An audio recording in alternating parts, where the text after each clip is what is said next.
I'll start with you, Dr. Chen. Today, under the Pediatric Research Equity Act, or PREA, certain orphan drugs are exempt from requirements to conduct pediatric studies. What characteristics do orphan drugs have such that they might be exempted from these requirements? I'm not quite familiar with all of the details of the requirements for orphan drugs for pediatrics, but it is important to ensure that we have incentives to innovate in that specific area. Okay, could you tell me or expand on potential unintended consequences of requiring such studies for orphan drugs on future development decisions? Because, in your testimony, you were talking about drug development investments, and on average, 90% of these drugs fail. And, then you've got 10 to 15 years required to progress from initial discovery to market approval. And, when you're in that space, and I've been a pharmacist 37 years, and what it takes to get them from clinical trials and up, there's a lot of chance that they'll never make it to market. That's absolutely right. And, we know that without incentives like the Orphan Drug Act, 90% of the drugs that we see that have come out of that space to treat specifically rare diseases would not have occurred. Yeah. You spoke about the benefits of exploring potential follow-on uses of existing orphan drugs to treat other rare diseases. And you said that follow-on indications represent a critical pathway for faster and more cost-effective innovation, especially in the realm of rare disease treatment.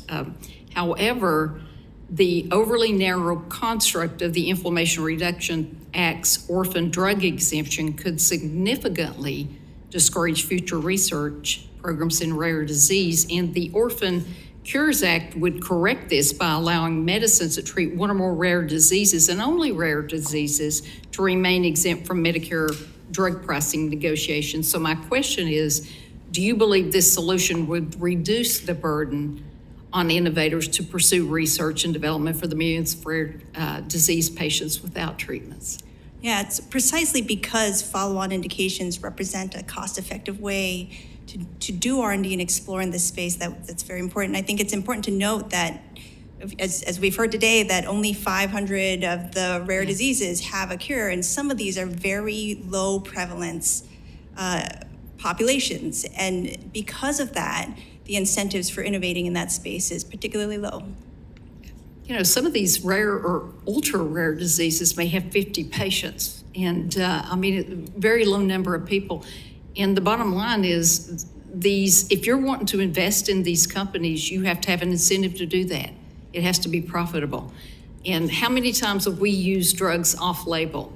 Physicians in the audience, we've used them multiple times for different diseases. They may come up with something that it cures later on down the road. You have to go back and go through the whole process again. It's not conducive. I guess the last thing, Dr. Chen, as an expert in health policy and as an economist, can you explain the challenges posed by the current policy environment to rare disease drug development, and what's the future look like if it's left unchanged? The challenge here is designing a policy where we ensure that we get the drugs that patients really value.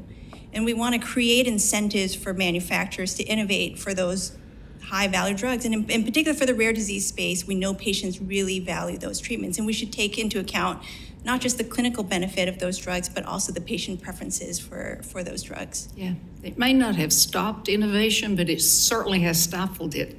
And that's my opinion. And I've only got like 52 seconds left. Dr. Flott, you talked a little bit about manufacturing technologies, decentralized trials, and real-life stories. And tell me how that works. To me, it makes a lot of sense that you would include that. So tell me a little bit about that. Well, actually, one of the real obstacles we have to overcome in clinical trials in gene and cell therapy is having outcomes that reflect in a quantifiable way what we're actually seeing in the patients. Standard measures may or may not reflect the benefits that the patients and families are perceiving. And there are a few examples of this. One that happened at the very beginning of AAV gene therapy was a gene therapy was approved by the FDA based on the ability to navigate a room in low light. And this had never been used as an outcome before, but it was generated from the fact that this is what the patients were reporting.